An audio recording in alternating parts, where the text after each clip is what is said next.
Curated Spaces. I'm Molly Cooper and this is the London edition. In our first ever mini-season, we'll be featuring the best spaces to stay, work and play around the city, from timeless icons to under-the-radar finds. And this one is sitting down with the teams who brought them to life. I'll be bringing you the inside scoop from some pretty amazing people getting up to some pretty great things within travel, design and hospitality. I'm so excited to share all their stories with you, so let's get into it, shall we?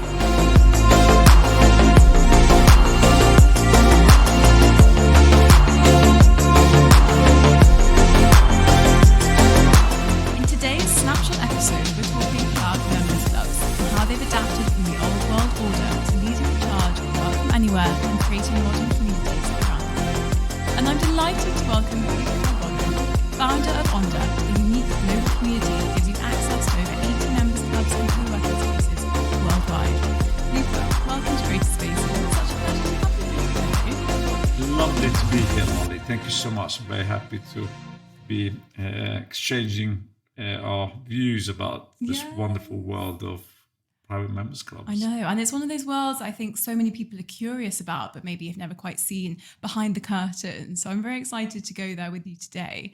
Before we do talk about members clubs, I'd love to start with you and hear a bit about your background and your life story, how you've ended up sitting here in this room with me today. Oh, kind of you to ask, Molly. I'm sure you have a more interesting story. I just happened to grow up in hospitality, a little hotel in southern Italy in the 70s, 80s. Then I was shipped to England in the mid-80s, where I became accustomed with members clubs. They didn't exist back in Sicily or the islands where I grew up as much. And before I knew it, by the age of 18, I set up my first club or society in Oxford, which then evolved into a lifestyle membership platform that with a few friends we set up in our early 20s called Quintessentially, and that evolved into me growing and becoming more passionate about physical members clubs.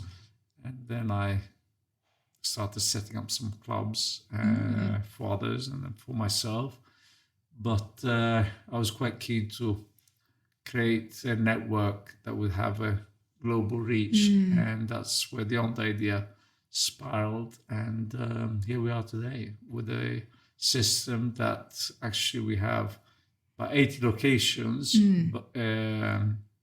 but about 250 members clubs and creative workspaces, and loads of fascinating, very inspiring experiences or activities that go on in these clubs that they share with our community. And the community has been growing at an incredible rate this year. And we're delighted with what lays ahead of us, seeing that so many clubs or new clubs are emerging and being opened, and they want to attract the right people. And I think what we're offering today is a very valuable proposition. It's funny because when you said you launched pre-COVID, I assumed this was a COVID baby, people completely changing how they work, how they live, craving this flexibility, this freedom, this ability to work wherever they want around the globe. And I just assumed that it must have been a COVID brainchild, but no, you were ahead of the curve. You were... It's funny you say that. I remember visiting one of our partners, one of our advisors in Los Angeles back in 2019. Spring 2019, and we had this meeting. She says to me, "Luca, I joined ONDA because I love it. I think it's such a great concept. However, I do think you're a little bit too early, and people are not ready for it. Slow down. You're pushing too much." And I remember walking away from this meeting so disappointed. Then COVID hits, and we had to suspend our services, and we were still trialing a system which was a very basic system.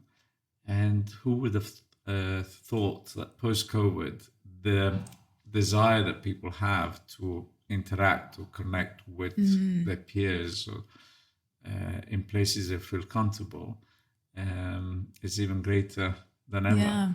And so it's, as you rightly have picked up, it is very much post-COVID. It's people seem to want access to these places. Might it be for work, might it be for play, to work out, people living more nomadically. Again, the idea of landing in a city or traveling around the world and having the opportunity of visiting these places that can serve as a Definitely. home away from home 100%. is quite valuable. So it's fun. And I think it's so interesting how it sits in this like bigger history and evolution of members clubs. I mean, we were just talking back in the day, they were communities for like-minded people who liked music and writing. And then they sort of got hijacked a bit, it feels like, and they became the boys clubs, and they got a bit of a bad press. And then there's this like fresh new energy, it feels like, and these new clubs popping up and giving people that community they really crave and they don't get from their jobs anymore because everyone works from home or whatever it is. How have you sort of seen that evolve, and what are your thoughts on this sort of bigger piece? It's actually quite fascinating because, as you rightly say, probably 300 years ago, were members clubs in London in particular were emerging for every different tastes. Might be, as you said, literature, music, or hunting, or whatever it was that people had interest in. People would congregate in these spaces where they could share their common interest or their passion. And then, sadly, in the 20th century, I think, with capitalism and consumerism, those criteria or those ideals were kind of lost a bit. But I'm very pleased to see how many new clubs are emerging. That, in terms of fundamentals, are going back to that tradition. So now there's a wonderful club that we're working with now that is focused on music. There's another club we just met with focused on wines. So there are clubs now that have got more that purpose or that sense of attracting people that have something they want to share within their premises. And we're very excited to be working with them. And you have such an incredible lineup or portfolio of clubs on ONDA. Some really big hitting names there. And I think the concept itself, for people who maybe don't know ONDA, you sign up, you get this sort of all access pass. You can go to loads of these incredible clubs around the world, different cities. But you also get this community that you're building. And you kind of spoke about these amazing experiences. And it feels like you're very cleverly bringing all the in-person benefits, such as seeing people doing actual things, with the flexibility of a digital global. You can nip around and tap into people and places as you need to. What came first? Was it let's give people access to physical spaces, or did you always have this sort of joint physical digital hybrid in mind? Thank you, Molly. Good question. Actually, it was very much the principle was bringing people together in places they feel comfortable. And for me, what's better than being able to travel to an unknown city and being able to frequent a private club that very much gives you that sense of a home away from home. I remember as a 21-year-old, 22-year-old moving to London and living in a tiny little studio in a basement that I can't remember even where, but the joy after work to be able to go to that members club in the West End where I could sit and enjoy these very comfortable premises and just connect with interesting people and have conversations and great music, great atmosphere. That gave me such joy.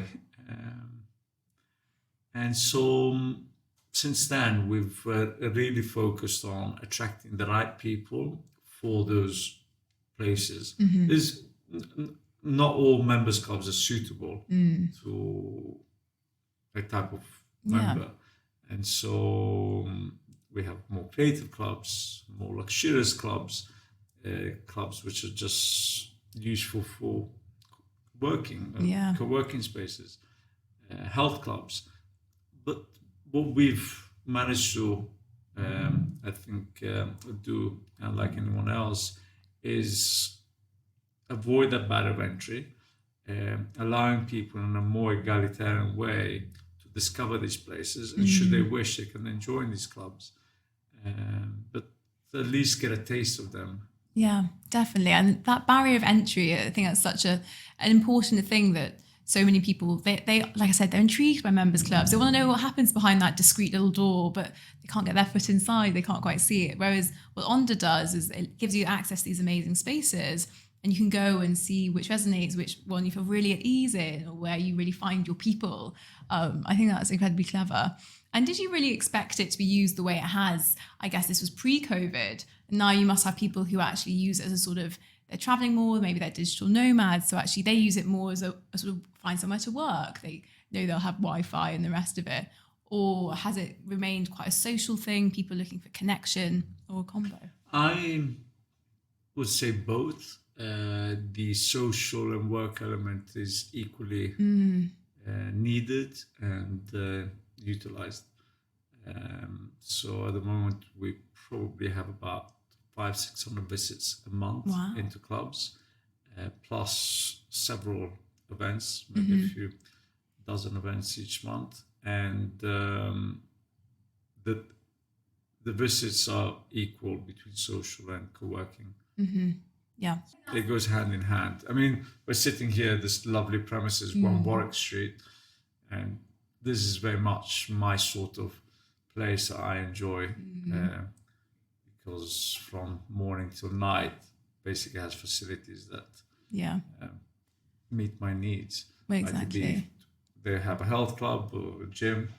They have lovely restaurants. They have lovely bars, work areas, social areas, and so I see more and more of these clubs popping up, and I think it kind of meets the needs of a lot of people that we're attracting. Definitely. And actually, I was speaking to somebody about how work itself is changing and people are doing less manual stuff that's being automated, it's being got rid of, and people are actually being more creative, more entrepreneurial. And actually the office, as you think about it, isn't actually designed in many ways to be creative, to be entrepreneurial, to tap into that side of your brain. Whereas members clubs, they give you the freedom of like these beautiful spaces, like you said, the lounges here are full of fringed sofas and marble bars. And actually, if you did need to come and think and work something through, this is a much better backdrop for that, rather than when you think office, you think the cubby holes, where actually that's not built for the world of work today, is it? It's such a good point, Molly. So you want to be inspired and have that creativity, stimulus for it. Exactly. And to go to a sterile, traditional office with strong neon lights, and sometimes we have to. But if you can choose these places, or you have the privilege to do so, then why not? And we have quite an accessible product, I would say. Our membership starts, the private tiers at $96. That's £80 a month, £78 a month. It's not very much, I would say, or £780 a year. That gives you access to a few hundred places and events around the world. So I think it's good value as well. 100%. I mean, a WeWork desk started at what, £300-400 a month? So see where WeWork is today. Yeah, exactly. Look what happened to WeWork. They also didn't have as lovely a rooftop bar as here. Yeah. Well, I'd love to hear, looking ahead then, what do you think is next for members clubs? Are there any cycles or trends or, I don't know, macro things you think we can expect to see?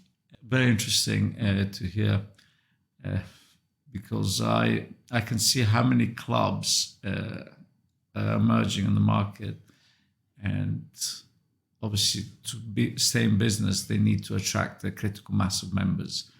And I often, when I find myself in conversation with the owners or the managers, I say, yes, you can invest as much as you like into the design and the style of the place, but what truly creates a club are the people. Yeah.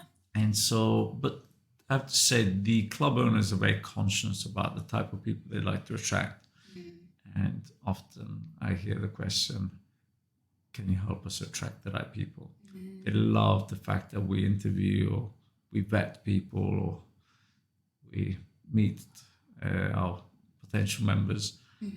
And then there's certain clubs which are more suitable to some members, and other clubs which are not that suitable for that set of people.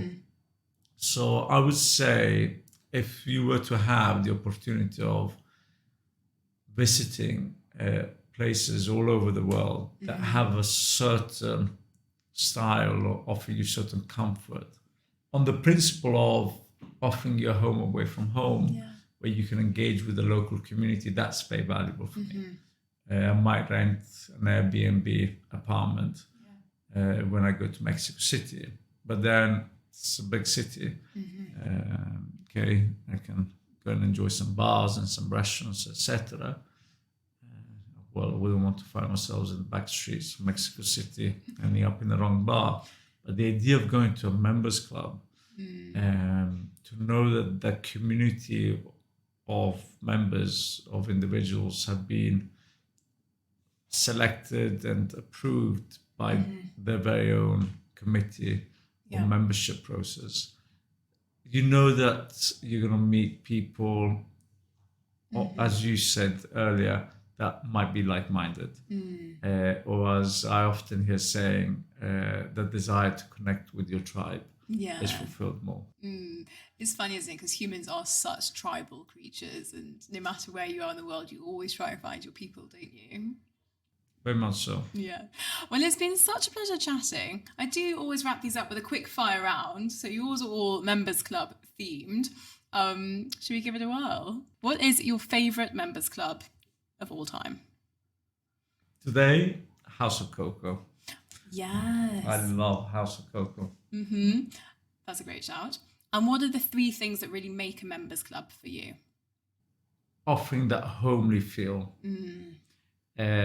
Not pretentious, not personalized, but you feel you're stepping into a home. Hello, Molly. Yes. Good to have you back. Yes. Welcome back home. Yes. And that's exactly what happened when I moved back to London last year. It was so nice. I walked into another club and the matron D, the club manager, said, "Welcome back home." And I thought it was so nice. That was at 5 Harper Street. So, places that remain special in your heart. Yeah, they're very good there. And if you were going to open your own members club today, where in the world would you open it? Sicily. Oh, yes. Dolce Vita. Absolutely. Laid back in nature. I developed a club in Tuscany a few years ago, and I just realized how much being out in nature, you offer that escapism, and also the activities that you can program is so much more enriching for the members to create that club life for the community. It's not only inside within the premises, but it goes outdoors. Get the outside in, absolutely. And what is one big difference between American clubs and English clubs? Good question. I'd say, as rich as they might be in London, they're probably a bit more relaxed once you step into the door. They're more accessible, I would say. In America, I find the membership fees per se say it all. I mean, they're considerably higher than in the UK. When some clubs even 6 figures. So serious. So I think that already creates a big differentiation. Yeah, definitely. And what is one members club that everyone should see in their lifetime? Good question. Well, I have to say I have a lot of admiration for the Soho houses, or the original Soho house in Greek Street, how from that project that Nick Jones had the vision to set up above a restaurant in a space that not many operators would have taken. He had the courage to take and then roll out to the group that's become today with 40 clubs around the world, all from a very kind of homely, comfortable place. And what I think you can enjoy from the Soho houses is that when you travel, might it be across America or Europe or Asia, you know what you get. You know you get that British kind of style. Then though, some other people want to discover the local culture, and they will want something which is more local. And so the Britishness maybe in India or in Middle East doesn't necessarily work for some. So I think it's there's enough out there for all tastes. Absolutely. Yeah, you're right. Soho House is an incredible story, isn't it? It feels like it needs its own podcast. But Luca, thank you so much for coming on the podcast today. It's been such a pleasure. Oh, what a pleasure. Thank you. Well, talk about Soho House. I heard yesterday that Nick Jones is setting up the Jones Hotel.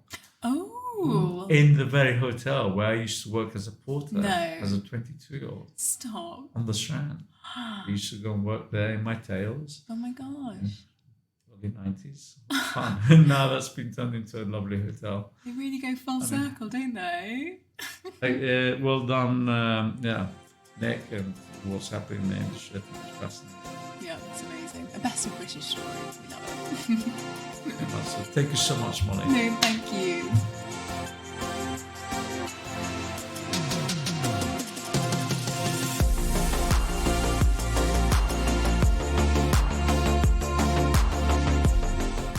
Grazie mille, Luca, for sharing the story behind the brilliant ONDA. Such a genius idea, and I would 100% recommend checking it out if members clubs and other cool spaces are your cup of tea. And thank you for tuning into this episode. I really hope you enjoyed the conversation. If you did, please make my day and leave a little review or hit that subscribe button. There are so many things I would love to do with Curated Spaces this year, and that just helps make all of it possible. You can also head to our website for loads more content and also some inspiration for your next trip away. So go get planning your next vacation, and I'll see you next time for more of the London edition.